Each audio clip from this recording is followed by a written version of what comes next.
Salam sejahtera bagi kita semua ya Om. Salam. Yang saya hormati Bapak Kepala Sekolah seluruhnya, yang saya hormati Bapak Ibu Guru, yang saya hormati Bapak calon guru penggerak Kabupaten Yasudara angkatan 10 tahun 2024. Puji syukur kita panjatkan kehadirat Tuhan Yang Maha Kuasa, di mana pada siang hari ini kita akan melaksanakan acara penyampaian diseminasi budaya aksi budaya positif yang disampaikan oleh calon guru penggerak angkatan 10 Kabupaten Yasudara yang disampaikan oleh Bapak Irwan Masri Lazibua di SD Negeri 07 Satu Pasalo Bina. Marilah kita mulai acara kita pada siang hari ini. Kami bacakan tertib acara dalam penyampaian diseminasi aksi nyata budaya positif calon guru penggerak angkatan 10 Kabupaten Yasudara di SD Negeri 07 Satu Pasalo Bina yang disampaikan oleh Bapak Irwan Masri Lazibua. Yang pertama, kata pengantar dari kami sendiri. Yang kedua, menyanyikan lagu Indonesia Raya yang dibawakan nanti Ibu Syukur Mulyani Hulu SPC. Yang ketiga, kata sambutan mewakili Bapak Ibu Guru di SD Saburina yang disampaikan oleh Bapak Agustinus Zebua SAD. Yang keempat, penyampaian materi diseminasi aksi nyata yang disampaikan oleh calon guru penggerak Bapak Irwan Masri Lazibua SPD. Yang kelima, kata penutup yang disampaikan oleh Bapak Yusrito Zebua SPD SD. Begitulah rangkaian acara yang kita laksanakan pada hari ini. Maka acara yang pertama, kata pengantar, kita anggap sedang berlangsung. Sekarang kita masuk pada acara yang kedua, menyanyikan lagu Indonesia Raya yang dibawakan oleh Ibu Syukur Mulyani Hulu, dan kami undang kepada Bapak Ibu semua untuk berdiri.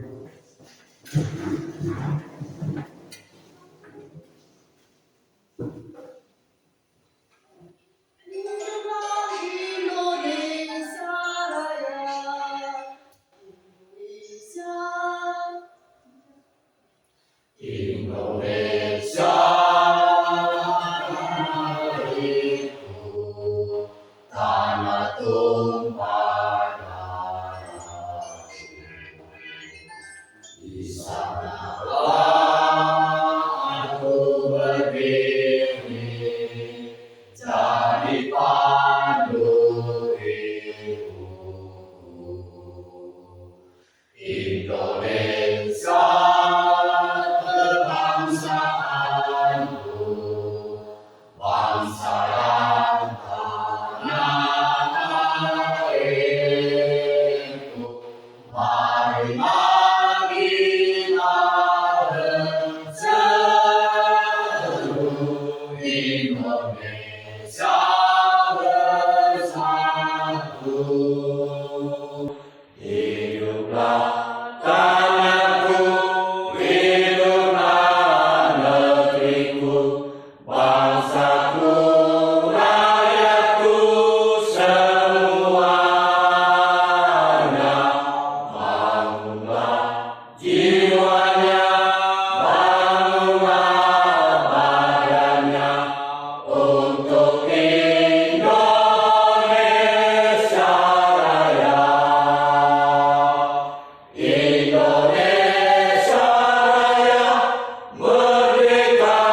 Ibu semua dipersilakan duduk kembali.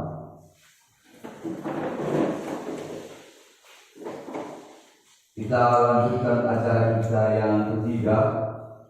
Kata sambutan mewakili Bapak Ibu Guru dari SD Sarohinaha yang disampaikan oleh Bapak Yus Victor Zilwa SPDSD, Bapak Agustinus Zilwa SAG pada Bapak dipersilakan.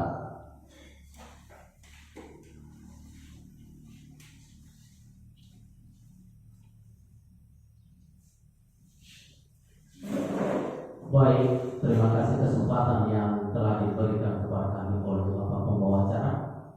Salam sejahtera untuk kita semua. Salam. Yahoo. Yang kami hormati Bapak Kepala Sekolah, yang kami hormati Bapak Guru CGP Angkatan 10 Kabupaten Desa Utara, Bapak Dewan Mas Deriman, yang kami hormati Bapak dan Ibu Guru dan hadirin semua yang hadir pada hari ini. Puji syukur kita aturkan kepada Tuhan yang Maha Kuasa, di mana pada hari ini Bapak CGP, Bapak Irwan Mas Deriman Zebua, Angkatan CGP Angkatan 10 Kabupaten Desa Utara, menyampaikan kepada kita budaya positif yang kita laksanakan di sekolah kita. Mudah-mudahan kita ke depan dengan pelaksanaan budaya positif ini, sekolah kita bisa maju, berkualitas, mandiri, dan berbudaya positif. Maka dalam pelaksanaan hal ini, marilah kita ikuti mulai dari awal sampai terakhir. Mudah-mudahan penyampaian budaya positif ini bermakna guna untuk di sekolah kita. Sekian saja yang bisa saya sampaikan. Atas kerjasama yang baik, mengucapkan terima kasih. Yahoo. Salam.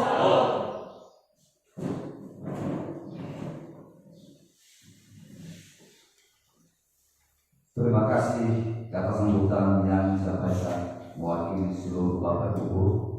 Kita lanjutkan acara yang keempat, penyampaian materi diseminasi senjata budaya positif yang disampaikan oleh calon guru penggerak Angkatan 10 Kabupaten Utara oleh Bapak Irwan Mas Deriman Zilwa. Kepada Bapak dipersilakan.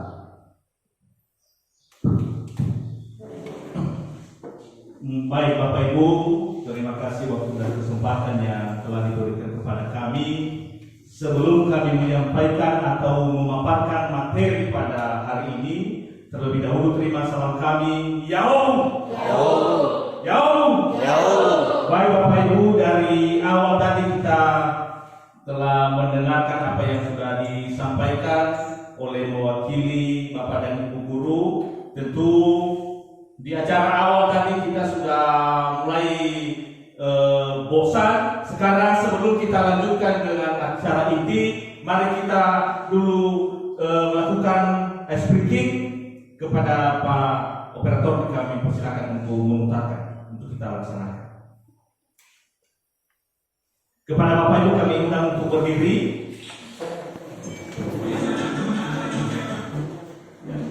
Oke Bapak Ibu, gimana Bapak Ibu? Sudah siap? Oke, mari kita mulai kepada Operator. Silakan untuk memutarkan.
Oke Bapak Ibu, terima kasih kita sudah goyang tadi, sudah melakukan ice breaking, tentu untuk menghilangkan kebosanan kita dalam menerima materi yang akan kami sampaikan pada siang hari ini.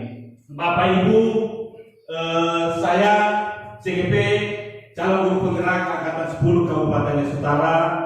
Pada hari ini saya akan menyampaikan materi mengenai diseminasi aksi nyata budaya positif di sekolah kita SDN 071164 Saloobina.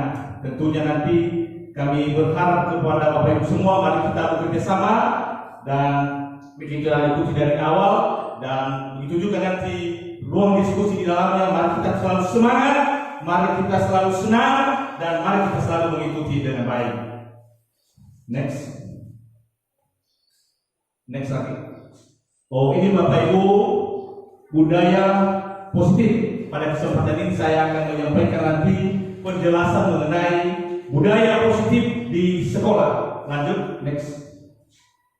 Baik, sebagaimana setelah saya perkenalkan diri tadi, saya Irwan Mas Deliman Zebua SPDSD, CGP Angkatan 10 Kabupaten Nias Utara, tempat tugas SDN 071164 Saloobina Kabupaten Nias Utara. Itu sekedar perkenalan kita. Next.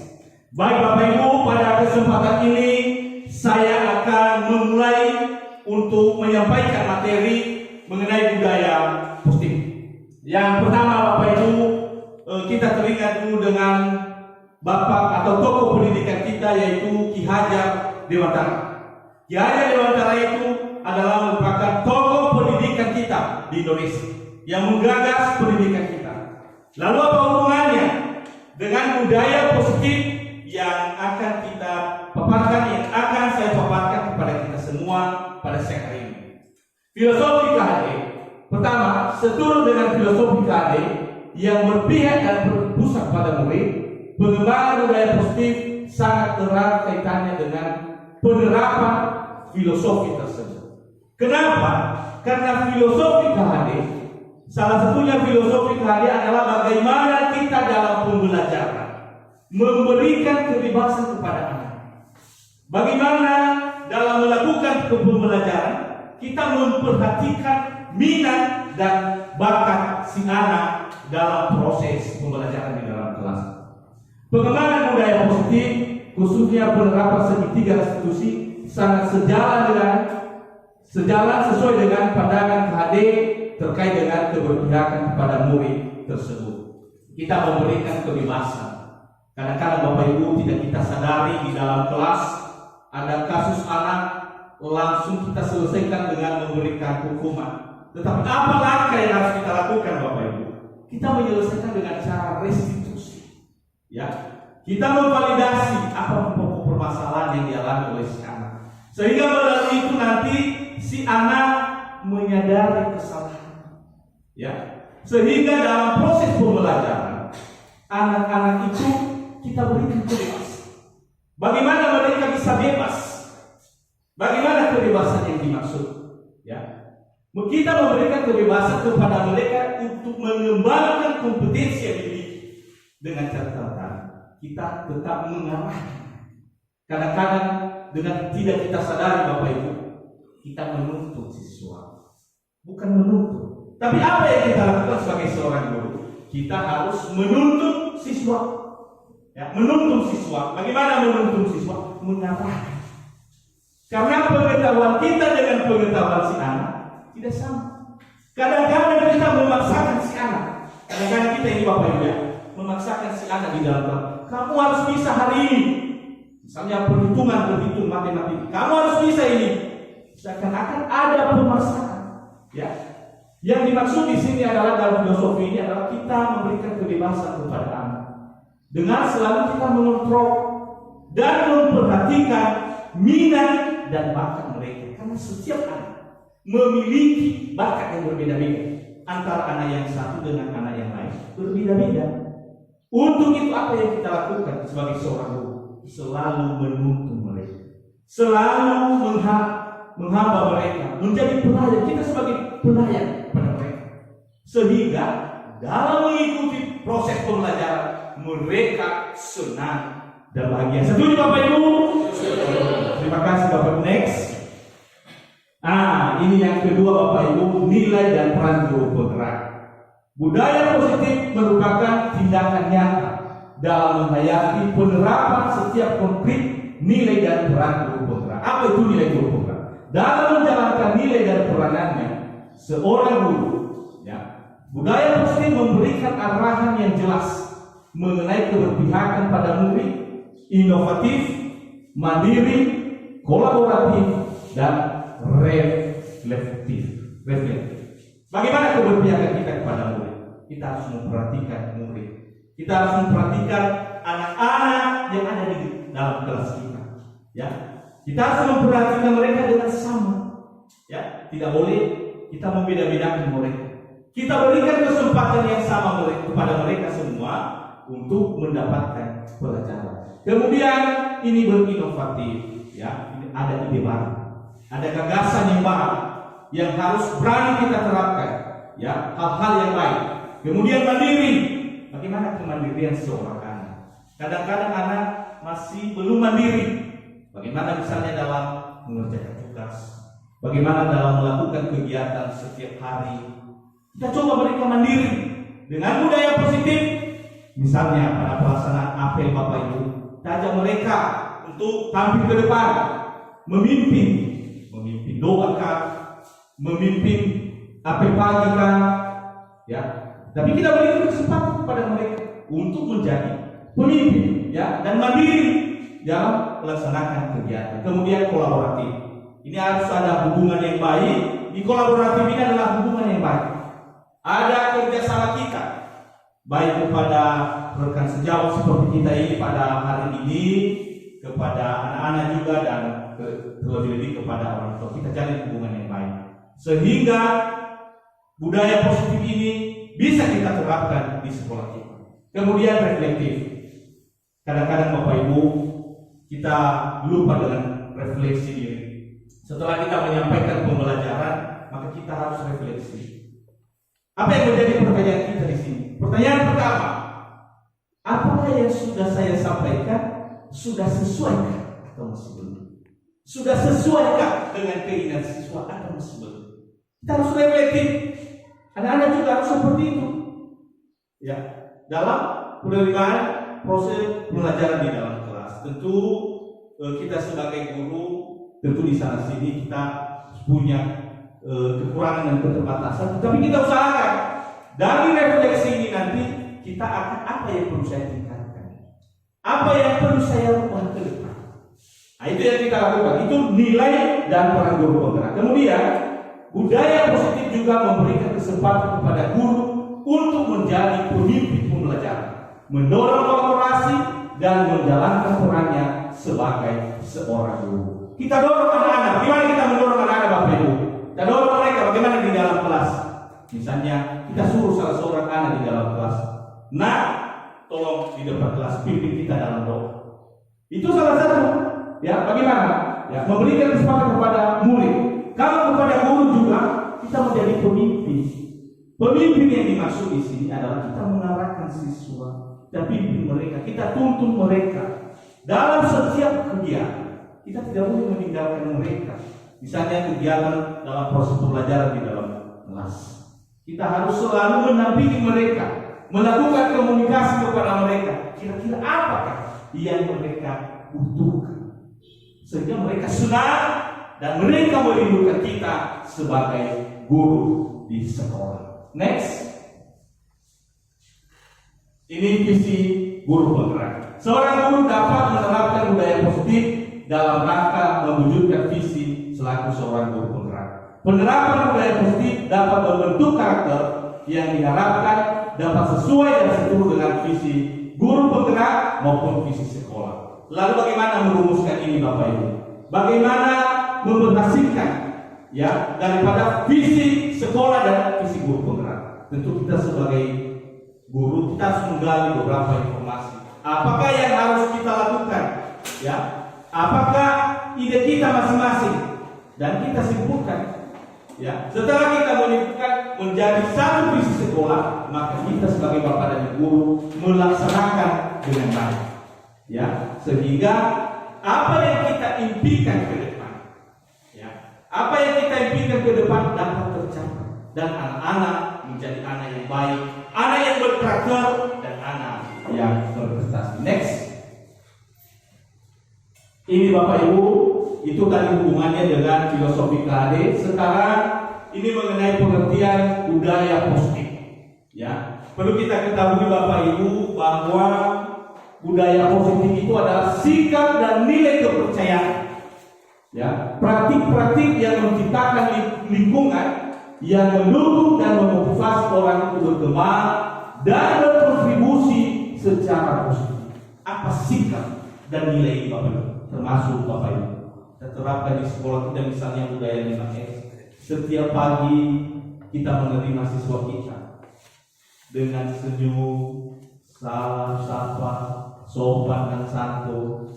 Ya, kalau kita lakukan itu Bapak Ibu, mereka terbiasa melakukan baik di lingkungan sekolah maupun di lingkungan masyarakat.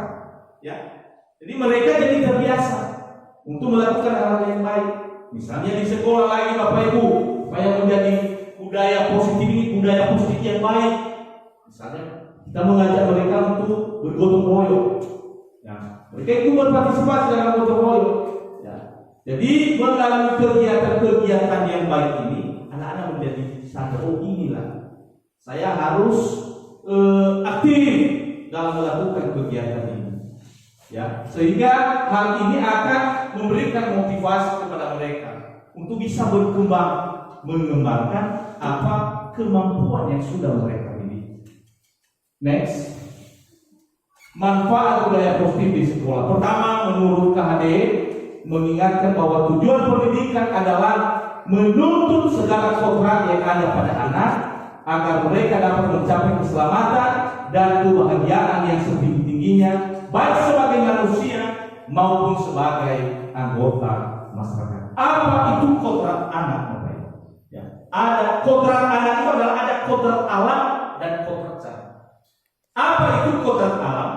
Kodrat alam itu adalah minat dan bakat.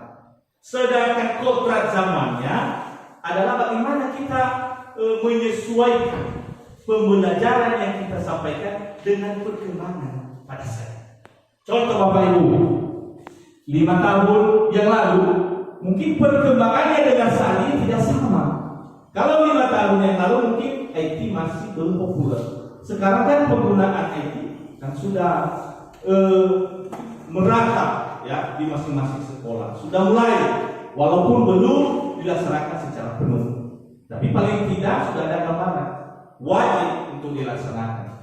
Kemudian anak-anak agar mereka dapat mencapai keselamatan dan kebahagiaan yang setinggi-tingginya, baik sebagai manusia maupun sebagai anggota masyarakat. Bapak Ibu, kita harus memperhatikan minat anak. Kenapa kita memperhatikan? Agar mereka bisa nyaman, aman dalam menerima pembelajaran. Ya, mereka senang. Dengan mereka senang, maka mereka dengan sungguh-sungguh dapat menerima pelajaran apa yang kita sampaikan.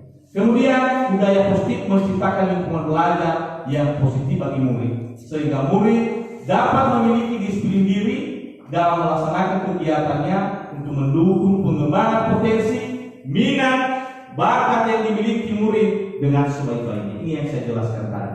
Ini dia, ya. Bagaimana menciptakan lingkungan belajar yang positif? Bagaimana Bapak Ibu anak-anak bisa nyaman belajar? Kalau misalnya di samping kiri kanannya anak-anak yang lain mengganggu terus, ribut terus. Nah, apa yang kita lakukan? Kita ciptakan lingkungan belajar yang nyaman kepada anak. Bagaimana mereka supaya mereka bisa betah, ya, untuk menerima pelajaran yang akan kita sampaikan. Next, disiplin positif dan nilai-nilai kebajikan universal. Nilai-nilai kebajikan universal berarti nilai-nilai kebajikan yang disepakati bersama lepas dari suku bangsa, agama, bahasa maupun latar belakangnya. Di dalam kelas Bapak Ibu kita buat satu kesepakatan di dalam kelas. Yang kesepakatan itu nanti akan menjadi keyakinan kelas. Kadang Bapak Ibu, kita sebelum memulai proses pembelajaran kita terlewatkan dengan hal ini. Sebaiknya sebelum kita melaksanakan kegiatan pembelajaran di dalam kelas, kita buat kesepakatan dengan anak-anak. Apa kesepakatan kita hari ini? Misalnya kita tanyakan, apa? Mungkin ada anak-anak yang menyampaikan ide dan gagasan, melalui ini bisa kita berkomunikasi dengan baik. Mungkin ada yang menyampaikan, Pak, tidak boleh ribut di dalam kelas. Nah, harus menyelesaikan tugas yang diberikan oleh Bapak dan Ibu. Ya, kita harus aktif dalam diskusi. Itulah ide-ide tadi. Lalu dari ide mereka ini, kita nanti melakukan diskusi sama-sama, menjadikan kata-kata dan kalimat ini menjadi kalimat positif yang menjadi nanti keyakinan kelas. Makanya nanti Bapak Ibu, ya, pada saat anak-anak ada yang berkasus misalnya, ada yang ribut di dalam kelas, bisa kita ingatkan melalui keyakinan kelas yang sudah kita buat tadi, kita tempelkan di dinding-dinding kelas. Misalnya ada di sana kita tempelkan misalnya tidak boleh ribut di dalam kelas, kan sudah kesepakatan itu. Anak-anak, bagaimana? Apa yang kamu lakukan ini sudah sesuai dengan kesepakatan kelas kita? Tentu dia sadar. Oh, saya sudah melanggar ya. Dia sadar, ya, dia sadar. Misalnya ada anak-anak yang berkelahi, ya, ada yang berkelahi, ataupun ada yang tidak mengerjakan tugas. Oh, kita ingatkan dia, tidak perlu dengan cara-cara membentak dan melakukan hal-hal yang lain, memberikan hukuman. Kita sadarkan dia dulu. Nah, kemarin ada kesepakatan kelas kita. Apakah yang kamu lakukan pada hari ini sudah sesuai dengan kesepakatan kelas kita? Misalnya, tentu dia sadar, saya sudah ulang. Maaf Pak, saya tidak ulang lagi. Secara tidak langsung anak-anak sadar. Kadang apa yang kita lakukan selama ini, begitu ada anak-anak yang melanggar, panggil, kasih apa konsekuensi, langsung ke hukuman. Tapi tidak mesti Bapak Ibu, ya. Tapi kita menyadarkan dulu, menyelesaikan dengan cara restitusi. Nanti ke depan akan kita jelaskan. Next, ini Bapak Ibu, ini ada beberapa teori mengatakan dari Dr. William Glasser. Dalam teorinya mengatakan ilusi guru mengontrol murid. Ya. Kedua, ilusi bahwa semua perbuatan positif efektif dan bermanfaat. Ketiga, ilusi bahwa kritik, ya, dapat membuat orang merasa bersalah dan dapat menguatkan karakter. Yang terakhir, ilusi bahwa orang itu dewasa, bahwa orang dewasa itu memiliki hak untuk memaksa. Ini nanti akan kita jelaskan ke slide berikutnya. Kita next dulu. Ini perbandingannya Bapak Ibu. Ini perbandingannya nanti Bapak Ibu. Ini ya, stimulus, respon, lawan teori kontrol yang disampaikan tadi. Ya, tentang pandangan tentang dunia. Ini ada dua perbandingan. Ini menjadi bahan perbandingan kita. Tapi yang kita lakukan, yang sebaiknya kita lakukan nanti adalah teori kontrol tentang dunia. Ini saya bacakan. Yang pertama, kalau di stimulus respon tentang dunia, ya, ini perbandingan realitas kebutuhan kita sama. Sebenarnya Bapak Ibu, kebutuhan kita tidak sama. Antara kebutuhan Pak Anielise Buah misalnya dengan kebutuhan Pak Yarman Fatih pasti berbeda Bapak Ibu. Begitu juga dengan kebutuhan saya dengan kebutuhan Pak Yusvito, Pak Agustinus, kan pasti berbeda. Tidak sama, ya, tidak sama. Lalu apa yang disampaikan pada teori kontrol? Realitas atau kebutuhan kita berbeda. Itu yang benar, ya. Kebutuhan kita mesti begitu juga anak-anak di dalam kelas. Bapak Ibu ada 20 orang siswa kita di dalam kelas, ya. Tentu Bapak Ibu kebutuhannya tidak sama. Mungkin yang satu membutuhkan misalnya harus kalau belajar mesti dilakukan pendekatan. Ada juga anak-anak yang sudah mandiri karena tingkat kemampuan di dalam kelas berbeda-beda. Ada anak-anak yang sudah mampu, ada juga yang belum. Jadi itu dia. Kemudian semua orang melihat hal yang sama. Tentu Bapak Ibu, kalau sudah sama, kita sudah sama pandangan kita semua, tentu tidak ada lagi masalah. Tapi sekarang setiap orang memiliki gambaran yang berbeda. Pasti pandangan Pak moderator tadi dengan pandangan saya pasti berbeda. Ya, pandangan Pak Doni Elvis pasti berbeda. Ya, antara satu dengan yang lain. Kemudian kita mencoba mengubah orang agar berpandangan sama dengan kita. Kemudian dalam teori kontrol kita berusaha memahami pandangan orang lain tentang dunia. Begitu juga Bapak Ibu sampai ke model berpikir menakal, dan di teori kontrol model berpikir menang-menang. Makanya Bapak Ibu dalam proses pembelajaran kita harus selalu memberikan motivasi kepada anak. Jangan ada di dalam kelas anak-anak yang kita rendahkan. Misalnya Bapak Ibu yang mengerjakan tugas, oh ini salah, langsung minder anak-anak itu. Bagaimana kita selalu memberikan pujian dengan catatan. Setelah kita berikan pujian, kita menjelaskan kira-kira apa kelemahan dari apa yang sudah disampaikan itu tadi. Ya, jadi seakan-akan kita menyatakan bahwa ini masih ada ini kelemahan. Sudah bagus apa yang kamu lakukan, sudah sesuai. Nah, jadi itu model berpikir menang-menang. Berarti kita sama-sama. Begitu juga di dalam kelas kita berlakukan anak-anak itu sama dalam proses pembelajaran. Next. Nah, ini teori motivasi Bapak Ibu.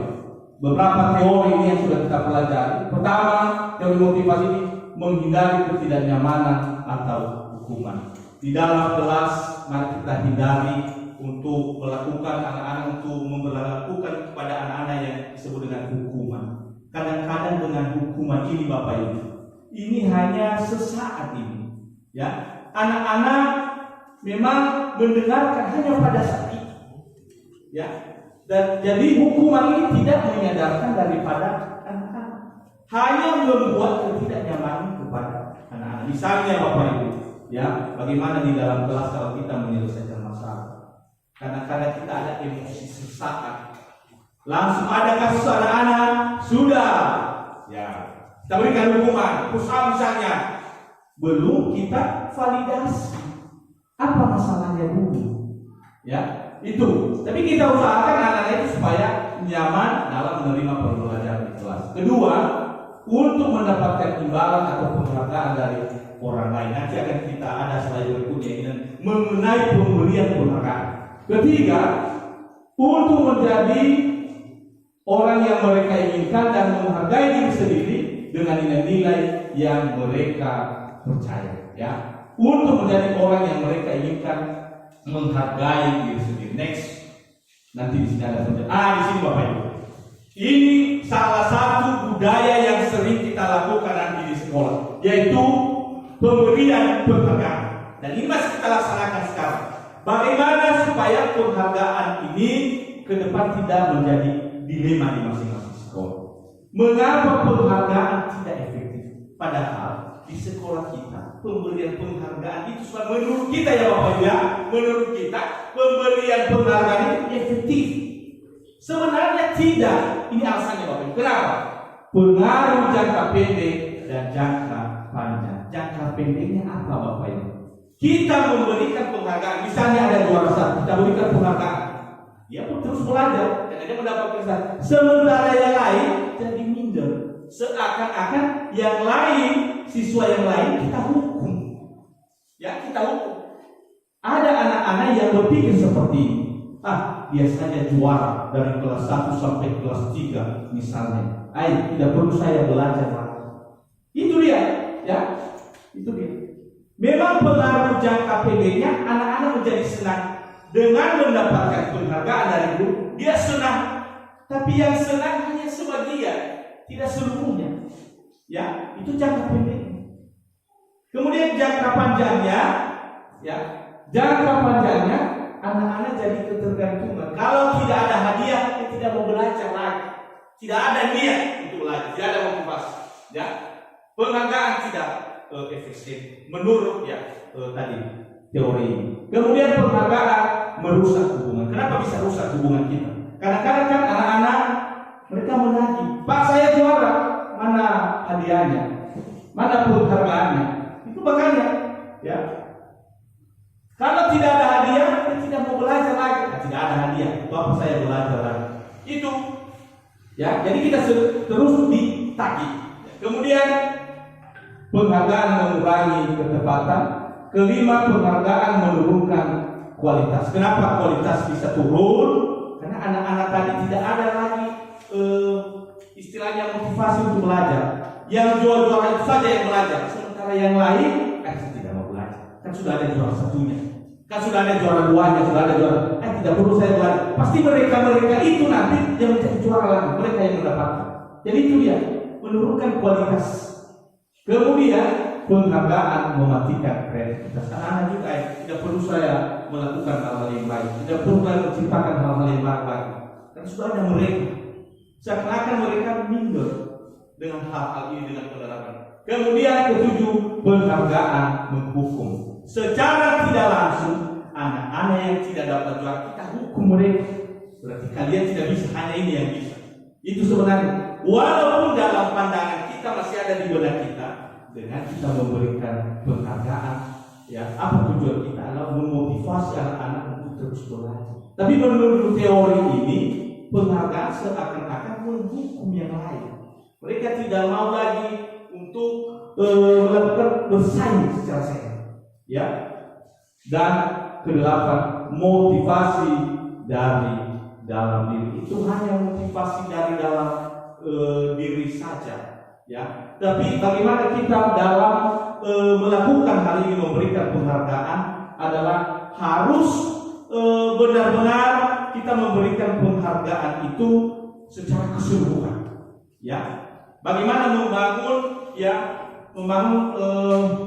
motivasi dalam diri anak itu supaya mereka benar-benar motivasi dalam diri, bukan eksternal, bukan karena hadiah baru mereka bisa belajar, tapi benar-benar motivasi dari dalam diri. Saya mau belajar. Dia tidak peduli mau dapat hadiah, mau tidak dapat hadiah. Jadi next, ini dia kesimpulannya Bapak Ibu. Hukuman bersifat tidak terencana, hanya satu arah, menyakiti hati anak, bahkan bisa menimbulkan dendam. Hukuman mungkin akan memberi dampak cepat, akan tetapi tidak akan memberikan efek jangka panjang. Ini Bapak Ibu. Kadang-kadang kita kalau menghukum anak-anak, memang di depan kita dia menerima, tapi di belakang kita kadang-kadang dia tidak menerima. Kadang-kadang Bapak Ibu masih ingat waktu kita masih di SD, SMP, dan SMA. Pasti kita sudah pernah dihukum oleh guru-guru kita pada saat SD. Lalu pasti kalau saya tanya Bapak Ibu, tentu masih ingat sampai sekarang. Walaupun tidak dendam, ya, walaupun tidak dendam, tapi masih ingat, masih ada bekasnya di dalam hati, masih teringat, ya, masa lalu itu masih teringat.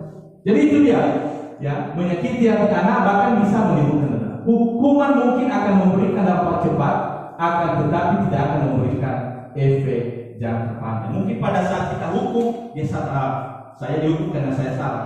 Kemudian setelah itu saya sudah dihukum Bapak itu, ya, saya tidak senang lagi dengan Bapak itu, dia selalu menghukum saya dan lain sebagainya. Akhirnya hubungan yang baik di antara kita tidak ada lagi. Kita tidak nyaman dalam mengikuti proses pembelajaran. Kemudian ada pendapat dari Alfred Kohn mengemukakan baik penghargaan maupun hukuman adalah cara mengontrol perilaku seseorang yang menghancurkan potensi untuk pembelajaran yang sesungguhnya. Kenapa bisa menghancurkan ini Bapak Ibu? Ya, menghancurkan potensi anak karena dengan pemberian hukuman itu hanya sesaat. Ya, anak-anak mendengarkan tapi hanya pada saat itu, jangka pendek saja. Tetapi dalam jangka panjang, anak-anak akan teringat Bapak itu sudah pernah pukul saya dulu. Ya, anak-anak Bapak itu sudah pernah cubit saya dulu waktu sekolah. Masih ingat dia walaupun tidak ada dendam. Ya, begitu juga dengan pemberian penghargaan itu. Pemberian penghargaan hanya kepada sebagian siswa yang berprestasi. Sekarang pertanyaannya, bagaimana dengan siswa yang tidak berprestasi, yang tidak mendapatkan penghargaan? Tapi untuk itu tentu apa tuh yang sudah disampaikan di sini, mari kita secara pelan-pelan itu mencoba melaksanakan di unit kerja kita masing-masing. Next, ini lagi Bapak Ibu mengenai hukuman, sanksi dan konsekuensi. kemudian restitusi. Kalau dihukum tadi sesuatu yang menyakitkan harus terjadi. Memang sakit Bapak Ibu. Ketika anak-anak kita hukum pasti dalam hatinya memang di depan kita ingin dia Pak. Saya sadari apa yang saya lakukan sudah salah. Tapi di belakang kita bagaimana? Sanksi sesuatu harus terjadi. Sanksi ini misalnya Bapak Ibu, ada anak-anak yang tidak mengerjakan tugas, tidak mesti kita hukum. Berdiri di depan kelas, push up, tidak mesti. Tapi kita kasih sanksi. Sanksinya bagaimana Bapak Ibu? Kalau kamu belum menyiapkan tugas, kamu tidak boleh istirahat. Selesaikan di jam istirahat. Itu sanksi. Tidak mesti pukulan, cubitan, dan lain sebagainya. Kemudian di restitusi. Restitusi merupakan pilihan. Bagaimana kita berlaku? Nah, kita panggil anak-anak di depan. Kenapa kamu tidak mengerjakan tugas? Apa kendalamu? Kadang-kadang kita hanya sesaat saja, ya, kita langsung memberikan sanksi, memberikan hukuman. Tidak mesti Bapak Ibu. Kita lakukan dengan restitusi segitiga. Kita panggil, kenapa kamu tidak mengerjakan tugas?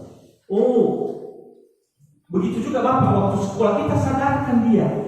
Saya juga waktu sekolah pernah tidak mengerjakan tugas. Kenapa kamu tidak mengerjakan tugas? Sehingga apa yang ada di dalam hatinya keluar Bapak Ibu. Kadang-kadang juga anak tidak mau dia mengeluarkan apa yang ada di dalam hatinya. Jadi kita validasi data itu, kita sadarkan dia. Nah, yang kamu lakukan sudah sesuai dengan keyakinan kelas kita tadi. Kita tanyakan dia, sehingga melalui itu dia sadar, Pak, saya tidak mengulangi lagi. Kenapa kamu tidak mengulangi lagi, Nak? Karena tidak sesuai dengan keyakinan kelas itu. Untuk itu Bapak Ibu, apa yang kita lakukan? Bapak Ibu guru harus tetap sabar, dan harus tetap bekerja keras. Kemudian itulah perbandingannya Bapak Ibu antara hukuman, sanksi, konsekuensi dengan restitusi. Nanti penjelasan lebih mendetail ada ke depan. Next. Ini tadi keyakinan kelas tadi Bapak Ibu. Ini keyakinan kelas adalah nilai-nilai kebajikan yang diyakini oleh seluruh kelas dan digunakan sebagai acuan dalam menjaga ketertiban dan kenyamanan kelas. Bapak Ibu, kadang-kadang kita kalau mengajar langsung saja ke RPP, langsung saja kita mengajar, membentuk diskusi tanpa ada keyakinan kelas. Bagaimana keyakinan kelas Bapak Ibu? Kita gali ide gagasan. Nah, anak-anak, sebelum kita mulai pembelajaran pada hari ini, kita buat dulu kesepakatan kelas. Apa kesepakatan kelas kita? Bagaimana anak-anak? Apa ide dari anak-anak kami? Ada yang menyampaikan, Pak, selama pembelajaran tidak boleh keluar masuk. Kita catat, Pak, selama pembelajaran tidak boleh ribut di dalam kelas. Kita catat. Lalu setelah mereka menyampaikan ide itu, kita sebagai guru menyimpulkan, membuat dalam sebuah kalimat positif, sehingga setelah kita buat menjadi kalimat positif akan menjadi nanti keyakinan kelas kita. Keyakinan kelas itu Bapak Ibu bukan hanya kita sebut-sebut saja seperti itu. Setelah kita buat keyakinan kelas, ini bukan lagi kita Bapak Ibu, kita tempelkan di dinding. Kita tempelkan di dinding, sehingga nantinya setelah proses pembelajaran berlangsung, kalau ada anak-anak yang melanggar, nah coba baca nomor 3. Ini apa? Ya, secara tidak langsung anak-anak sadar, Bapak saya sudah melanggar keyakinan kelas tadi yang sudah kita sepakati. Seakan-akan dia memberikan apa itu, menyadarkan anak itu bukan harus kita, tapi melalui kesepakatan tadi. Itulah keyakinan kelas. Kalau kita lihat di sini ini anak-anak, ya mereka sedang bersama-sama dan menyepakati apa yang menjadi keyakinan kelas mereka. Kesepakatan dulu. Setelah mereka kesepakati, baru menjadi keyakinan kelas dengan dikontrol oleh Bapak dan Ibu guru di dalam kelas. Next. Baik Bapak Ibu, sebelum kita masuk ke kebutuhan dasar manusia, saya lihat Bapak Ibu sudah mulai mulai ada bosan-bosan, mulai bosan Bapak Ibu. Untuk itu mari kita menghidupkan suasana Bapak Ibu. Bagaimana kalau kita menampilkan ice breaking kita? Boleh kan Bapak Ibu? Boleh. Oke. Bagaimana Bapak Ibu? Tetap semangat? Terima kasih Bapak Ibu. Pada Bapak Ibu kami persilakan untuk berdiri kembali. Mari kita melakukan exbriefing dulu untuk menghilangkan rasa bosan kita dalam mengikuti pemaparan pada siang hari ini.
Oke Bapak Ibu, bagaimana Bapak Ibu masih semangat? Terima kasih Bapak Ibu. Baik, Pak Operator, kita lanjutkan kembali. Tolong ditampilkan ke bawah. Oke Bapak Ibu, kita lanjutkan. Setelah kita belajar mengenai tadi disiplin positif, keyakinan kelas, dan teori, sekarang kita belajar mengenai bagaimana kebutuhan dasar manusia. Kebutuhan dasar manusia Bapak Ibu, pertama adalah ada 5. Pertama, bisa bertahan hidup, ada kasih sayangnya, ada penguasaan, kebebasan, dan kesenangan. Pertama Bapak Ibu, bertahan hidup. Kebutuhan yang bersifat fisiologis untuk bertahan hidup, misalnya kesehatan rumah dan makanan. Jelas Bapak Ibu, tanpa kita sehat, termasuk pada hari ini, tentu kita tidak bisa mengikuti kegiatan ini. Ya, kita tidak punya rumah, tempat, ya, makanan dan lain sebagainya. Ini hanya bagian. Tentu untuk bisa bertahan hidup, kita harus ada ini, terpenuhi ini dalam kehidupan kita, baik sebagai guru, apalagi dengan anak. Maka di dalam kelas, dalam proses pembelajaran juga, kita harus memperhatikan kebutuhan anak-anak. Ya, bagaimana anak-anak itu dari latar belakang apa? Kenapa dia seperti begitu? Kenapa dia tidak termotivasi dalam belajar? Apakah belum makan tadi pagi? Ya, jadi itu hal-hal sederhana. ya kita kontrol bagaimana apa latar belakang. Kenapa anak itu tidak bisa, ya? Kenapa pengetahuannya begitu terus, ya? Ya, kenapa tidak ada peningkatan? Kira-kira apa kendala, ya? Apa latar belakangnya? Nah, itu yang kita lakukan. Kemudian anak-anak juga pasti membutuhkan ini kasih sayang, ya, kebutuhan untuk memberi dan menerima kasih sayang, dan kebutuhan untuk merasa menjadi bagian dari suatu kelompok. Di dalam kelas Bapak Ibu, kita harus memperlakukan anak-anak itu dengan sama. Kita harus menyayangi mereka. Kita harus menuntun mereka secara bersama-sama. Kita jangan membeda-bedakan. Ini karena ini hanya juara satu, ini hanya fokus kepada ini. Sama mereka, kita harus menyayangi mereka. Ya, kita harus menuntun mereka dengan sama, sehingga mereka senang dengan kita. Kita menjadi guru yang dirindukan. Oh, misalnya Ibu Syukur Mulyadi, ya, kita kan kalau kita disayangi oleh anak, pasti kita setiap hari ditanyakan. Kalau tidak hadir Ibu Syukur, pasti ditanyakan anak-anak. Mana Ibu Syukur ya? Coba kalau sering-sering memberikan hukuman, bagusan aja Ibu itu tidak datang hari ini. Dia sudah cubit saya kemarin. Contoh, ya. Jadi itu. Kemudian penguasaan, keinginan yang dianggap berharga bisa membuat perbedaan, bisa membuat pencapaian atau kompeten yang diakui dan dihormati. Kita juga harus menguasai, ya, anak-anak juga harus kita kuasai latar belakangnya. Harus kita mengetahui anak-anak kita, mengetahui identitasnya, mengetahui apa keinginan, apa bakat, apa minat, ya, sehingga yang bisa membuat mereka bisa meningkatkan kemampuan. Karena anak-anak itu Bapak Ibu sudah ada potensi dirinya sebenarnya. Tapi tinggal kita bagaimana mengembangkan kompetensi yang mereka miliki. Bagaimana kita mengakui, kadang-kadang ada potensi yang ada pada anak, tapi karena tidak pernah kita akui, mereka merasa minder, saya tidak pernah diakui. Coba kamu bisa, kamu tidak bisa di matematika, kamu bisa di olahraga, kamu bisa seperti ini. Tapi ada kelebihan yang dimiliki oleh masing-masing. Jadi kita hargai kelebihan mereka. Kemudian kebebasan, kebutuhan akan kemandirian, otonomi, memiliki pilihan dan mampu mengendalikan arah seseorang. Dalam memberikan kebebasan ini juga kita harus memperhatikan, kita harus bisa mengendalikan arahnya.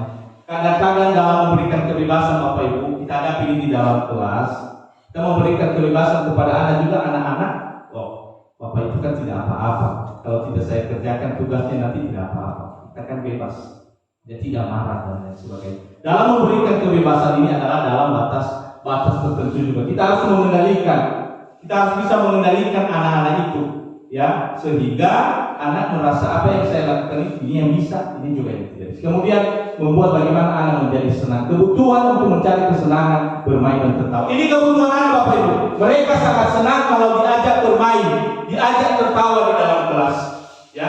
Misalnya diajak bermain dalam, misalnya seperti tadi di SPK yang sudah kita lakukan, diajak bermain mereka di dalam kelas. Proses pembelajaran itu kita ciptakan bagaimana anak-anak itu aman, nyaman dalam menerima pelajaran. Kita bisa membuat dalam bentuk ini bermain, kita harus tertawa-tertawa, ya, membangun hubungan yang baik, membangun komunikasi dengan anak-anak, melakukan pendekatan kepada anak, supaya mereka tidak jauh dari kita, ya, supaya mereka tidak jauh dari kita. Ada komunikasi yang baik. Makanya Bapak Ibu, kalau misalnya kita membentuk kelompok diskusi di dalam kelas, Bapak dan Ibu seharusnya tidak harus di depan terus. Kita harus mengontrol dan mengawasi mereka, memantau mereka melalui kerja kelompok. Kira-kira apa anak kesulitannya? Nah, kita tawarkan mereka apa kesulitannya, apa yang sudah bisa, apa yang belum. Kita buat mereka supaya senang dalam menerima pelajaran. Next, 5 posisi kontrol. Ini kontrol guru ini. 5 posisi yang kontrol yang dilakukan oleh guru. Guru ini adalah dianggap sebagai pembuku, pembuat merasa bersalah, teman, manajer, dan pemantau. Next, di situ ada penjelasannya nanti. Oke, ini sebagai pembuku Bapak Ibu. Seorang pembuku bisa menggunakan hukuman fisik maupun hukuman verbal. Orang-orang yang menjalankan posisi penghukum senantiasa mengatakan bahwa sekolah memerlukan sistem atau alat yang dapat lebih menekankan murid lebih dalam lagi. Kadang-kadang Bapak Ibu, ini hukuman fisik tadi yang sudah saya jelaskan sebelumnya, bahwa hukuman ini sebenarnya tidak baik untuk pada saat ini, untuk kita lakukan kepada anak-anak. Tapi apa yang baik kita lakukan adalah restitusi, ya, menyadarkan anak-anak, menyadari apa kesalahannya. Karena hanya sesaat, menghukum itu hanya sesaat. Dia menyadari kesalahan hanya pada saat itu, jangka pendek, tidak dalam jangka panjang. Ya, misalnya kita buat patuhi aturan saya, atau awas ya, kalau kamu melanggar, maka saya misalnya pasti selalu yang terakhir selesai. Ya, jadi tidak boleh kita bilang kepada anak-anak seperti itu. Kalau kamu yang selesainya nanti di terakhir terus, saya akan menghukum. Jangan. Jadi terus kita berikan motivasi. Ya, kamu selalu saja salah-salah. Tidak boleh menghakimi anak. Ya, tapi kita berikan penguatan, kita berikan motivasi kepada kamu, nak pasti bisa. Ya, kamu harus bisa seperti ini, belajar terus, ya, dalam kelompok. Jadi itulah pemberian. Kemudian pembuat merasa bersalah. Pada posisi ini biasanya guru akan bersuara lebih lembut. Pembuat rasa bersalah akan menggunakan keheningan yang membuat orang lain merasa tidak nyaman, bersalah atau rendah hati. Di posisi ini, murid akan memiliki pendirian diri yang buruk tentang diri mereka. Murid merasa tidak berharga dan telah mengecewakan orang yang disayangi. Apa maksudnya ini Bapak Ibu? Ya, pembuat merasa bersalah. Tidak mesti kita anak-anak itu kita hukum, Bapak, tapi kita sadar, kita panggil. Kalau sudah kita sadarkan yang sakit, apa yang saya lakukan yang tidak bagus yang saya lakukan tadi, ya, sampai Bapak dari bukan kelas kita sepakati di dalam kelas kemarin yang menjadi keyakinan kelas kita. Seakan-akan kita tidak menghargai Bapak wali kelas kita. Jadi ada perasaan merasa bersalah, ya. Baru nanti menyadari, saya sudah mengecewakan guru saya sudah mengecewakan Bapak, dan apa yang sudah saya janjikan kemarin, tugas saya serahkan besok itu tidak jadi saya serahkan. Jadi itu dia, ya. Ibu sangat kecewa sekali dengan kami. Berapa kali Bapak harus memberitahu kamu, ya. Gimana coba kalau orang tua kamu tahu kamu berbuat begini?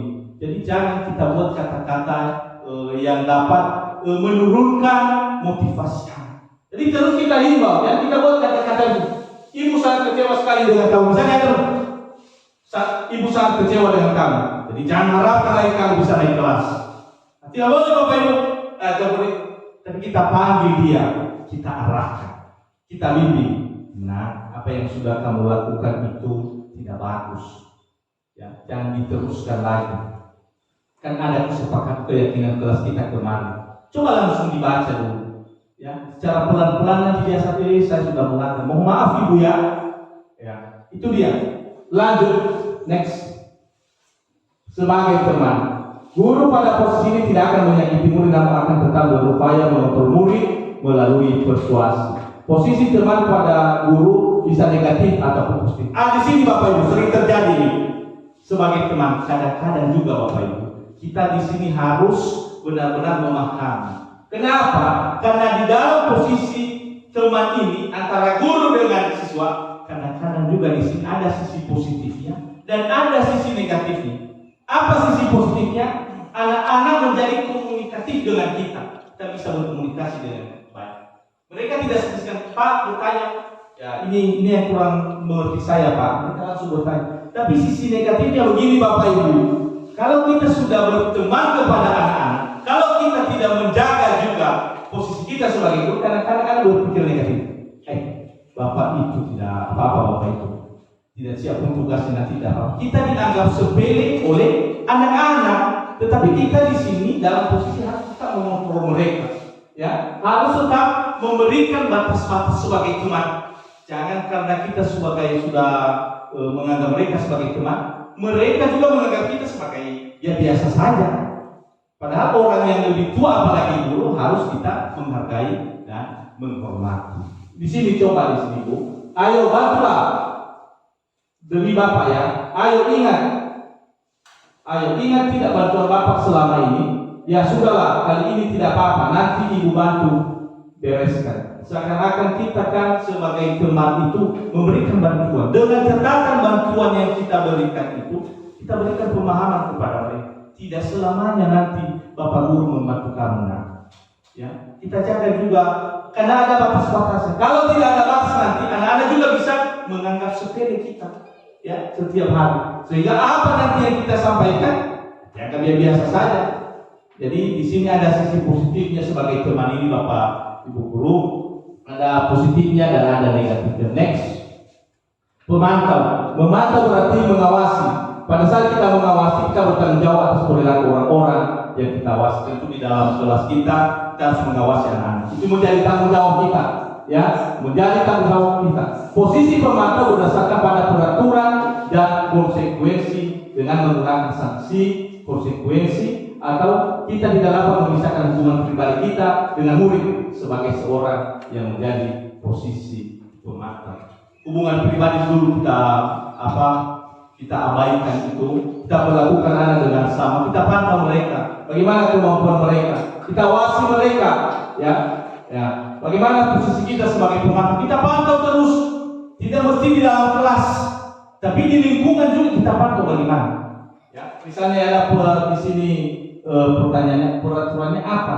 Apa yang telah kamu lakukan? Sanksi apa atau konsekuensi apa?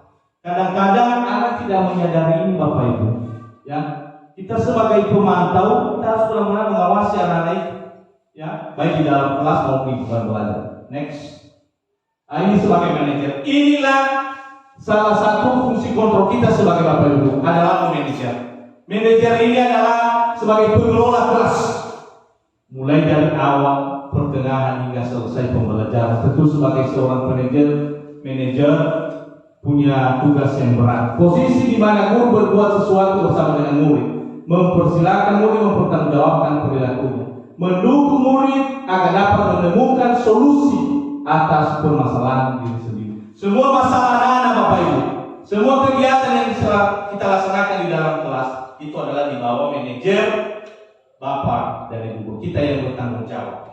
Apalagi sebagai wali kelas, kita yang bertanggung jawab menjalankan segala kegiatan pembelajaran di dalam kelas. Kemudian memanajer juga perilaku anak-anak, bagaimana dia dalam menerima pelajaran dengan baik. Jadi itu, kemudian seorang manajer bukannya memisahkan murid dari kelompoknya, tapi mengembalikan murid tersebut ke kelompoknya dengan lebih baik dan lebih kuat. Next, ini dia Bapak Ibu, coba kita perhatikan, ini dia yang disebut dengan segitiga restitusi. Inilah cara yang terbaik, ini yang terakhir Bapak Ibu. Bagaimana Bapak Ibu, semangat kan? Semangat. Terima kasih Bapak Ibu, ini adalah cara yang terbaik yang kita lakukan dalam penyelesaian kasus-kasus anak-anak di dalam sekolah, di dalam kelas atau di dalam lingkungan sekolah. Ini dia Bapak Ibu, segitiga restitusi. Apa yang pertama Bapak Ibu? Validasi tindakan yang salah. Bagaimana memvalidasi tindakan yang salah? Kemarin kami sudah coba di sini. Pertama, kamu tentu punya alasan mengapa melakukan. Kita panggil anak-anak Bapak Ibu duduk bersama kita di depan ini. Panggil dia, kita wawancarai dia. Kamu tahu kenapa Bapak memanggil kamu di depan ini? Pasti dia sadar, tahu Pak. Semalam saya ribut di dalam kelas. Semalam saya tidak mengerjakan tugas. Ya. Kamu tentu punya alasan mengapa kamu melakukan. Kita tanyakan, kenapa kamu melakukan itu? Misalnya, dia selalu terlambat menyerahkan tugas. Kenapa nak? Kamu selalu menyerahkan tugas. Pasti ada jawabannya nak. Adakah cara yang lebih efektif untuk mendapatkan apa yang kamu butuhkan? Misalnya Bapak Ibu, kadang-kadang anak menjawab, saya tidak mengerjakan tugas Pak, saya selalu terlambat karena saya selalu tidur larut malam. Kenapa? Menonton terus. Kita akan carikan solusi. Ya, adakah cara yang lebih efektif untuk mendapatkan apa yang kamu butuhkan? Kita cari dia cara-cara bagaimana. Sebaiknya kita sadarkan dia. Kalau kamu selalu tidur larut malam, tugas kamu nanti tidak siap-siap. Ya, kita temukan dulu. Harus kita identifikasi apa yang menjadi masalah. Dan itulah validasi tindakan yang salah. Kemudian menstabilkan identitas. Ya, setiap orang pasti pernah melakukan kesalahan. Kita menceritakan pengalaman-pengalaman kita, Bapak Ibu. Nah, saya juga pernah begitu waktu sekolah. Ya. Saya juga pernah melakukan itu, tapi hal itu tidak bagus. Kita sadarkan dia dengan cara-cara itu. Kemudian kamu bukan satu-satunya yang pernah melakukan itu. Ya, pasti orang lain juga pernah melakukan itu. Tapi bagusnya jangan diulang lagi, jangan dilakukan. Berarti ada komunikasi di antara kita. Kemudian menanyakan keyakinan. Keyakinan kelas apa yang telah kita sepakati? Kita tanyakan kepada anak-anak. Nah, kemarin kan kita sudah menyepakati membuat keyakinan kelas. Coba kita. Ya. Setelah dibacanya nanti pasti dia sadar, saya sudah melanggar ini. Ya. Kemudian kamu ingin menjadi orang yang seperti apa? Setelah dia sadar, mengetahui apa kesalahannya, kita tanyakan kepada si anak. Kamu ingin menjadi orang seperti apa di masa yang akan? Pasti jawabannya, saya mau jadi sukses. Kalau mau menjadi sukses, kamu harus belajar, kamu harus menyerahkan tugas, kamu harus mengikuti aturan di sekolah dan lain sebagainya. Kita arahkannya. Jadi ini komunikasi yang baik. Jadi cara penyelesaian kasus anak-anak Bapak Ibu di sekolah sebaiknya kita lakukan dengan cara restitusi. Pemberian hukuman sangat tidak bagus, tidak relevan dengan zaman pada saat ini. Apalagi sekarang dengan HAM, ya, tidak boleh lagi ada kita menyakiti anak, memukul anak dan lain sebagainya. Kemudian konsekuensi, boleh bukan tidak boleh kita melakukan konsekuensi dari apa tindakan yang sudah dilakukan oleh si anak. Boleh kita melakukan. Misalnya di pelajaran olahraga kita sesuaikan. Misalnya Bapak Johnny Elvis, misalnya anak-anak, misalnya belum menyerahkan tugas PJOK misalnya, boleh Pak dikasih dia konsekuensi, tapi konsekuensi yang sesuai juga. Jangan kita suruh sampai 100 kali push up, jangan. Nanti bisa sakit Pak anaknya, muridnya. Mungkin kita suruh 1 kali, 2 kali. Ya, kita sesuaikan juga. Boleh, karena itu olahraga. Ya. Tapi kita nanti menjelaskan setelah dia melakukan push up misalnya. Nah, kamu sudah sehat ya. Kamu sehat ya. Bisa melakukan push up sampai 2-3 kali. Kan ada hubungannya dengan olahraga. Jadi kira-kira seperti konsekuensi juga bisa. Ya. Kita sesuaikan dengan kasus yang dihadapi. Jadi itu penyelesaian kasus Bapak Ibu. Sebaiknya kita selesaikan dengan cara segitiga restitusi. Kita lakukan pendekatan kepada anak. Oleh karena itu, melalui penyelesaian ini, apa yang harus kita lakukan oleh seorang guru yang baik? Tentu kita dituntun untuk tetap sabar menghadapi anak-anak yang bervariasi di dalam kelas, karakter yang berbeda-beda, kemampuan yang berbeda-beda. Tentu kita harus sabar dan selalu kerja keras, selalu menyayangi mereka, selalu memberikan mereka yang terbaik. Lagi Pak. Next. Demikian saja Bapak Ibu budaya positif yang bisa saya paparkan kepada kita semua pada siang hari ini. Mungkin selama kami menyampaikan mungkin masih ada yang perlu kita bahas. Mari kita diskusikan bersama-sama. Dalam budaya positif ini ada tadi disiplin positif, ada beberapa teori, kemudian keyakinan kelas, kebutuhan manusia, kemudian segitiga restitusi dan fungsi kontrol guru. Mungkin Bapak Ibu ada yang perlu lagi kita diskusikan, ada hal-hal yang perlu kita yang Bapak Ibu pertanyakan melalui waktu ini. Mari kita berdiskusi bersama-sama. Kalau ada Bapak Ibu yang mau bertanya, kami persilakan untuk menyampaikan pertanyaan. Oke Bapak Ibu, bagaimana Bapak Ibu? Masih semangat? Semangat. Terima kasih Bapak Ibu. Bagaimana, ada yang perlu kita diskusikan Bapak Ibu? Ada pertanyaan Bapak Ibu berdasarkan pemaparan kami? Kalau ada, Bapak Ibu kami persilakan. Oke, dari Ibu Agustina Zebuar, persilakan Bu. Terima kasih kesempatan yang diberikan kepada kami. Yang perlu kami tanyakan di sini Pak, dari 5 posisi kontrol guru, mana yang lebih utama dan sering kita lakukan di sekolah? Sekian saja. Oke, terima kasih. Baik Ibu Agustina, pertanyaan yang luar biasa. Dari kelima tadi posisi kontrol guru, mana yang harus kita lakukan yang lebih kita utamakan? Bagaimana Bapak Ibu yang lain? Ada yang bisa menanggapi? Mari kita diskusikan, ini pertanyaan yang sangat disampaikan oleh Bu Agustina. Bagaimana Bapak Ibu yang lain? Ada yang bisa memberikan tanggapan, masukan? Pak moderator bisa? Silakan Pak.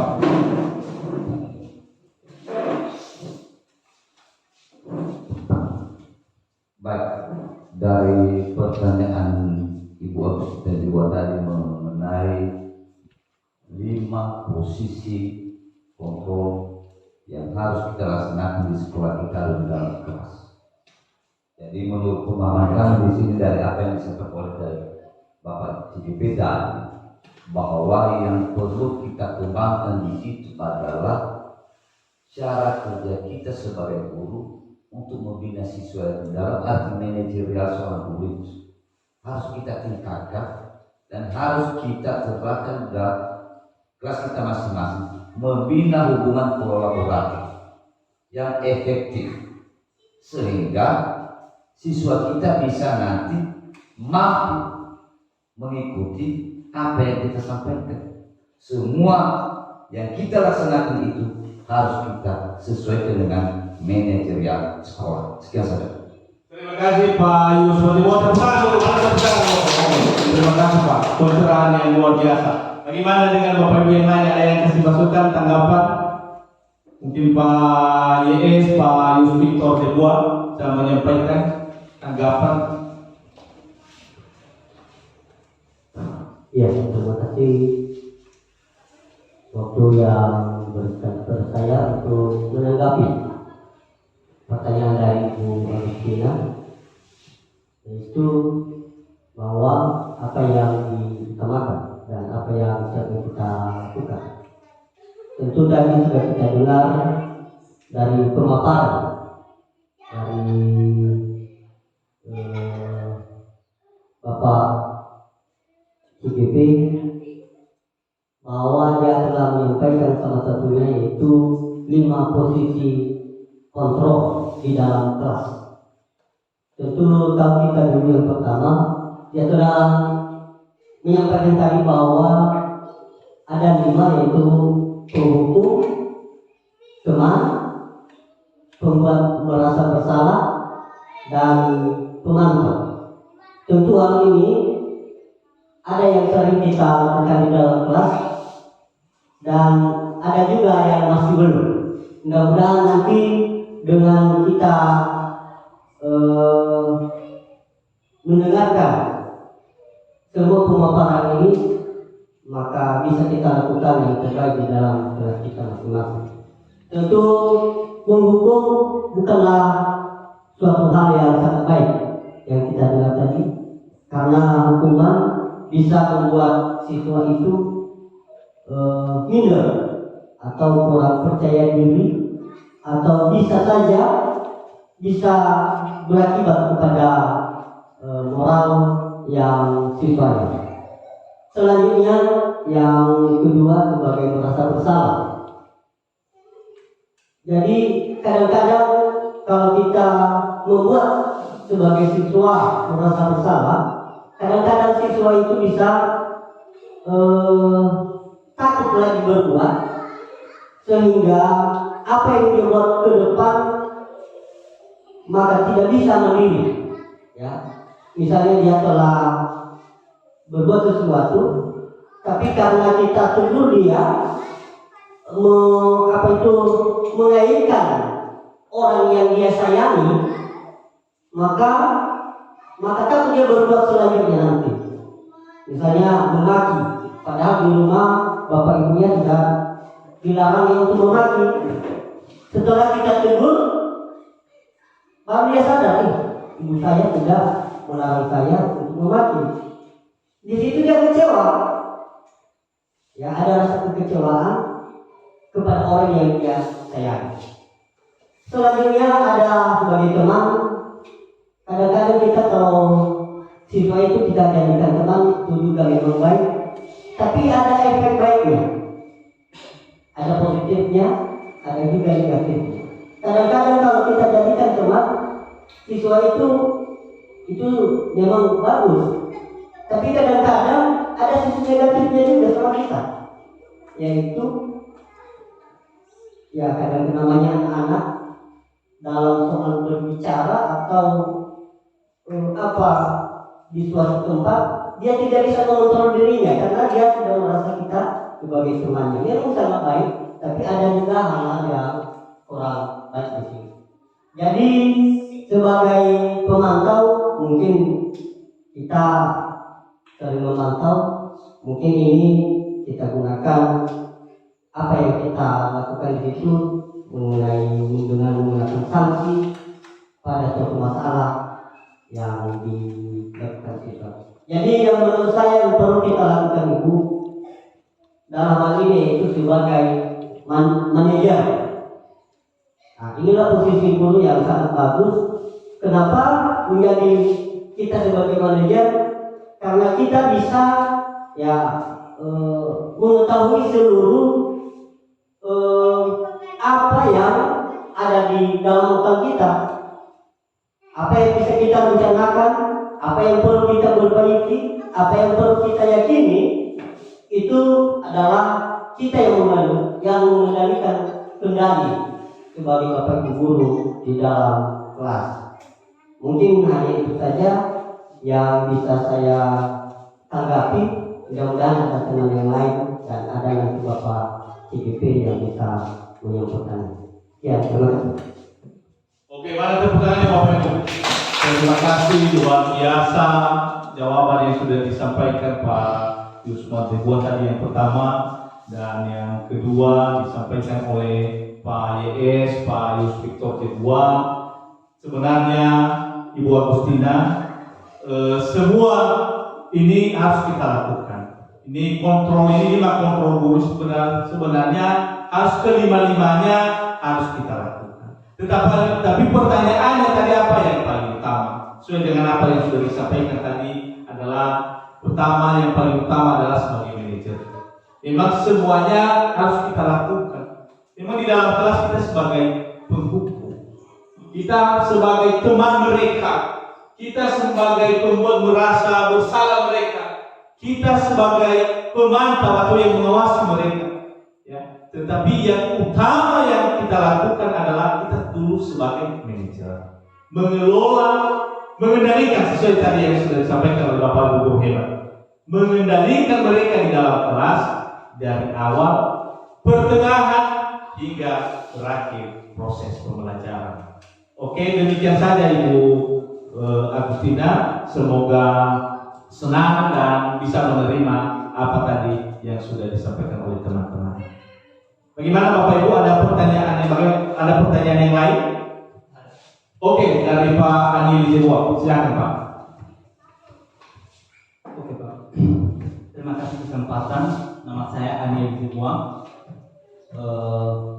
Tidak banyak yang perlu kami sampaikan di sini. Pertama, Bapak CGP memaparkan kepada kami bahwa budaya positif yang dilakukan kepada peserta didik. Tentunya pada budaya positif ini atau diberlakukan pada siswa, tentunya ada tantangan-tantangan yang kami hadapi. Ya. Di dalam kelas siswa itu beda-beda tingkah atau sikap. Tentunya pada pelaksanaan itu mungkin selama ini di dalam kelas yang diberlakukan memang kami berlakukan ini yang dinamakan dengan restitusi, tetapi secara hukuman atau secara langsung atau juga sudah diberlakukan dengan konsekuensi. Tentunya dalam hal ini sudah Bapak KHD menyampaikan filosofinya bahwa pendidikan itu harus sejalan dan pendidikan itu harus berpusat pada peserta didik. Nah, maka timbullah pertanyaan di situ, bagaimana cara atau contoh langkah-langkah selanjutnya untuk menyelesaikan permasalahan itu dengan segitiga restitusi. Demikian, terima kasih. Terima kasih Pak, pertanyaan yang luar biasa. Mari kita berikan aplaus dulu buat Pak Ali. Terima kasih Pak, ini pertanyaan bukan hanya pertanyaan Bapak, sebenarnya adalah pertanyaan kita semua. Karena kita adalah menemui ini di dalam kelas kita masing-masing. Tadi disampaikan oleh Pak Andi Zebua, kira-kira apa yang kita lakukan? Bagaimana penerapan segitiga restitusi itu dalam penyelesaian kasus-kasus anak-anak di kelas kita masing-masing? Gimana dulu? Sebelum kami menjawab dari depan, mungkin ada Bapak Ibu yang bisa menyampaikan tanggapan, bisa menjawab atau memberikan penguatan lagi tentang pelaksanaan segitiga restitusi ini. Bagaimana? Ada Bapak Ibu yang bisa menyampaikan? Gimana Pak? Silakan Pak, terima kasih. Baik, terima kasih kesempatan yang diberikan kepada kami dalam penerapan segitiga restitusi di sini tadi dari pertanyaan Pak Amin Buah, dan menurut kami di sini tadi diterapkan oleh Bapak CGP, Bapak Kedewan Mas Deliman Zebua, bahwa segitiga restitusi itu pertama-tama mari kita memvalidasi. Artinya apa saja tindakan yang benar-benar salah dan kemana arahnya tindakan itu bisa kita meluruskannya. Yang kedua, menstabilkan identitas. Nah, di sini juga kita berperan sebagai guru, bagaimana kita memfasilitasi identitas ini yang sebenar-benarnya terjadi pada diri anak peserta didik kita. Dan terakhir ini harus kita memberikan keyakinan yang dari awal tadi telah kita sepakati kepada peserta didik kita, supaya hal-hal itu bisa dia tahu dan mengerti. Jikalau dia sudah melanggar, pasti dia sadar bahwa hal-hal ini telah saya melanggar. Dan inilah menurut kami bagaimanakah kita bisa terapkan segitiga restitusi ini kepada peserta didik kita masing-masing. Sekian saja, terima kasih. Baik, terima kasih. Tepuk tangan dulu buat Pak. Terima kasih Pak, jawabannya luar biasa. Bagaimana penerapannya tentu sesuai dengan yang sudah disampaikan tadi, dan kami juga telah menjelaskan tadi pada pemaparan bahwa ini salah satu yang paling baik dalam menyelesaikan kasus anak-anak kita di dalam kelas atau di lingkungan sekolah adalah dengan menggunakan segitiga restitusi. Kenapa ini sangat baik? Karena kita melakukan pendekatan kepada anak. Kita panggil anak-anak itu. Kita tanyakan kepada mereka kenapa mereka melakukan itu. Kita sadarkan, ya.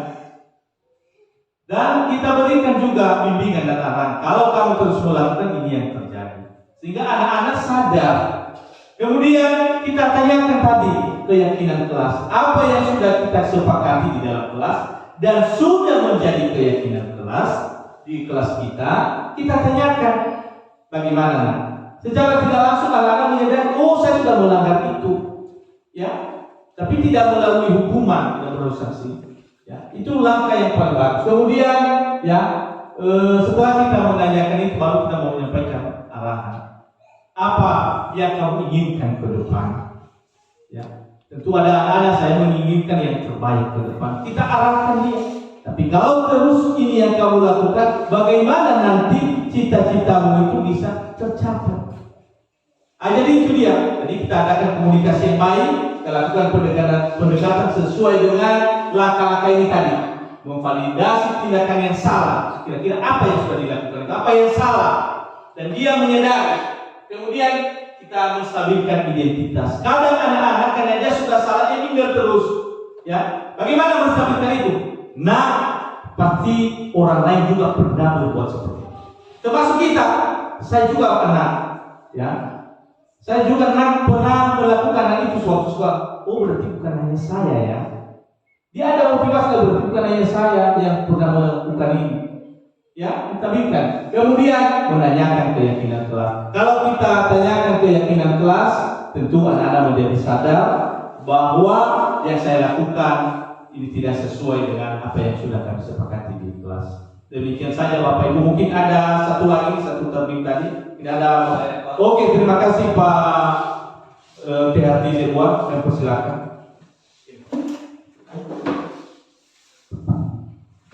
Baik, terima kasih kesempatan yang diberikan kepada kami. Yang menjadi salah satu pertanyaan saya setelah kami dengarkan pemaparan materi penyampaian diseminasi aksi nyata budaya positif pada siang hari ini yang disampaikan oleh Bapak CGP adalah bagaimana kira-kira merumuskan keyakinan kelas. Kira-kira itu Pak, terima kasih. Baik, terima kasih Pak. Ini pertanyaan yang luar biasa. Mana tepuk tangannya Bapak Ibu? Oke, terima kasih pertanyaan yang luar biasa. Bagaimana ada Bapak Ibu yang bisa menanggapi? Kira-kira langkah-langkah apa yang kita lakukan? Ada? Bagaimana? Ada? Ibu Yuti tidak bisa? Saya kasih bagaimana yang lain? Bagaimana Bapak Ibu? Mungkin ada dari Ibu Syukur ya menanggapi. Kami tanggapi dengan pertanyaan Bapak THT Dewa dengan bagaimana merumuskan keyakinan kelas. Menurut kami di sini untuk merumuskan keyakinan kelas kita dulu mengecek atau bagaimana itu keyakinan kelas. Terus juga murid menulis apa keyakinan mereka yang mereka inginkan. Itu saja dari sini Pak. Baik Bapak Ibu, terima kasih. Mana tepuk tangannya Bapak Ibu? Semangat ya. Oke, terima kasih Bapak Ibu. Tetap semangat, tetap setia dalam mengikuti kegiatan hari ini.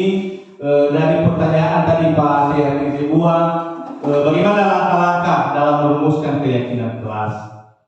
Tentu dalam merumuskan keyakinan kelas, kita sebagai Bapak dan Ibu guru, kita harus berkomunikasi di dalam kelas, menggali ide dan gagasan kepada anak-anak. Kita berkomunikasi dengan anak-anak.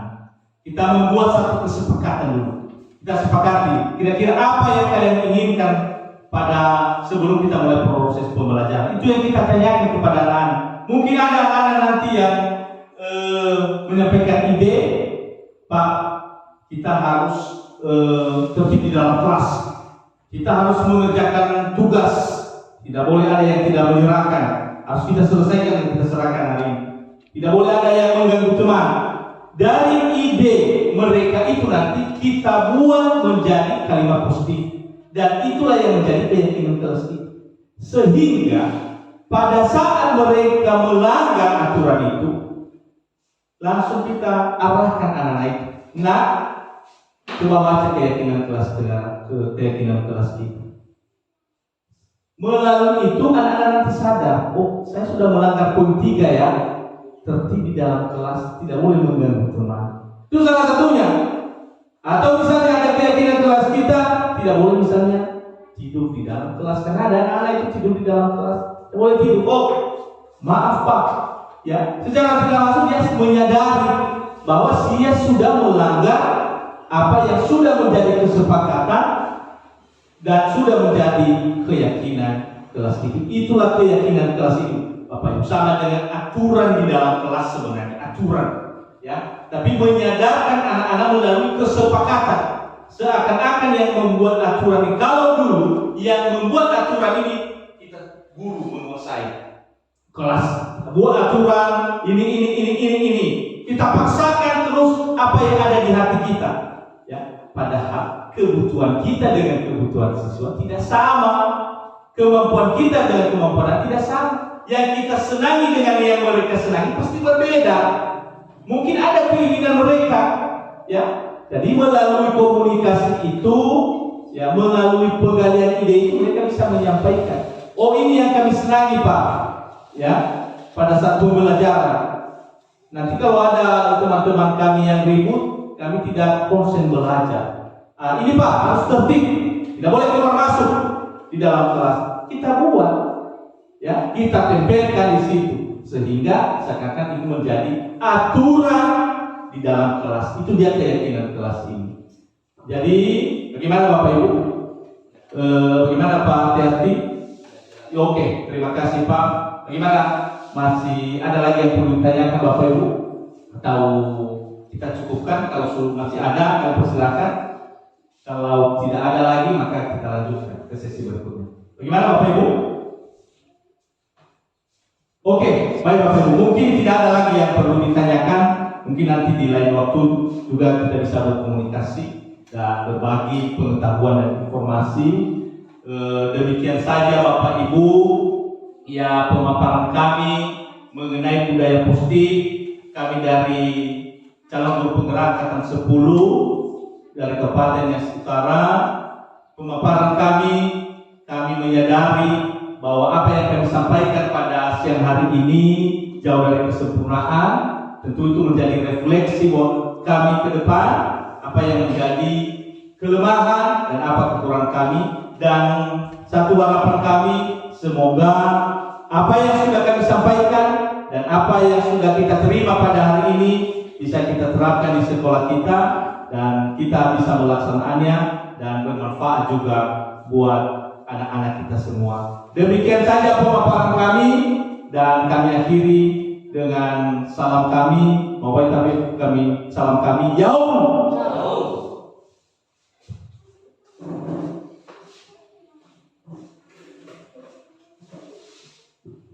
Baik, terima kasih kepada Bapak JP yang telah menyampaikan materi mengenai budaya positif yang dilaksanakan di sekolah.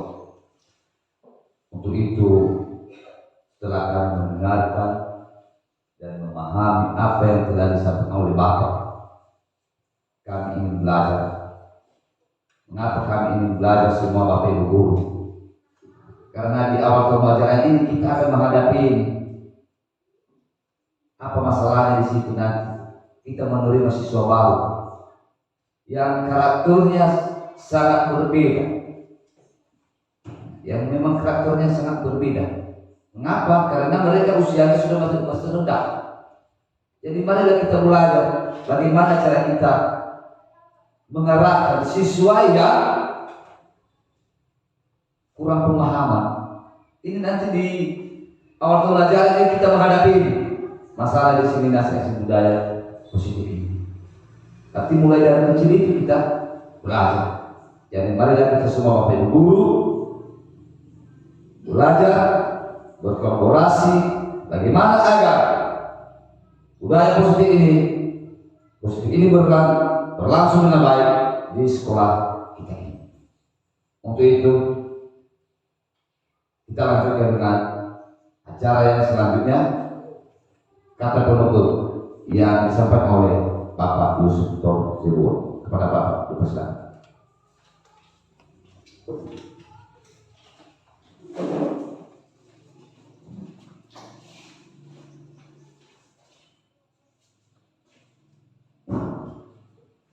Ya, terima kasih waktu yang telah diberikan oleh pembawa acara. Sebelum saya menyampaikan kata penutup, yang pertama-tama yang saya hormati Bapak Kepala Sekolah SD Lalu Olina, yang saya hormati Bapak calon guru penggerak angkatan 10 Kabupaten Nias Utara, yang saya hormati seluruh Bapak Ibu guru yang telah berkenan hadir pada kesempatan ini. Sebelum saya menyampaikan satu buah kata, terima salam saya dalam bahasa kita Nias, Yaum, Salam, puji syukur kita ucapkan kepada Tuhan, di mana pada kesempatan ini Tuhan telah menolong kita semua pada pertemuan kita ini dari awal, pertengahan hingga sebentar lagi kita akan menutupnya. Tentu hal ini bukan karena kekuatan kita masing-masing, tetapi karena pertolongan Tuhan kepada kita, sehingga diberikan kesempatan kita untuk belajar memahami dalam melaksanakan pekerjaan kita sebagai Bapak Ibu guru di tiap-tiap kelas yang kita ajarkan di sekolah. Tentu pada kesempatan ini kami Bapak Ibu guru sangat bahagia dan bangga, dan sebelum saya mengatakan sesuatu, menyampaikan sesuatu, kami apresiasikan materi yang telah disampaikan oleh Bapak CDP pada hari ini yang sangat luar biasa. Kami berikan aplaus kepada Bapak, kami undang Bapak Ibu semua untuk memberikan tepuk. Ya, terima kasih. Kesempatan yang telah diberikan Tuhan kepada kita tentu ini adalah hal yang sangat baik, dan apapun yang kita dengarkan Bapak Ibu guru yang telah disampaikan kepada kita mengenai diseminasi aksi nyata budaya positif dan bagaimana penerapannya mengenai segitiga restitusi, tentu semua Bapak Ibu guru telah mendengar, dan mudah-mudahan ke depan dalam penerapan pembelajaran di dalam kelas marilah kita terapkan sesuai dengan yang kita dengarkan tadi yang telah disampaikan oleh calon CDP Kabupaten Utara. Tentu hal ini sangat berguna kepada kita, dan begitu juga kepada anak-anak, di mana hal ini dalam penerapan budaya positif dan restitusi maka akan meningkatkan kualitas mutu pendidikan di dalam kelas kita masing-masing. Kenapa Bapak Ibu guru? Karena siswa dan kita sebagai guru bisa melaksanakannya, ada keyakinan kelas di dalamnya, sehingga siswa tidak lagi ragu-ragu untuk belajar. Tetapi dengan semangat, dengan motivasi yang kita berikan, maka anak-anak juga bisa meningkat kualitas prestasi yang mereka. Justru karena itu kami sangat berterima kasih kepada Bapak Irwan Mas Lima yang telah menyampaikan materi diseminasi aksi nyata budaya positif kepada kami Bapak Ibu guru SD Selongina. Semoga materi yang kami dengar dapat bermanfaat dan dapat kami laksanakan pada kelas kami masing-masing. Selanjutnya, pada pertemuan kita kali ini, tentu kalau kami mohon maaf kalau ada yang kurang berkenan, kekurangan kelemahan dalam pelaksanaan ini, kami juga mohon maaf Pak. Semoga Tuhan memberkati kita semua. Salam terakhir saya, wa ikan afifu Yahoo. Salam.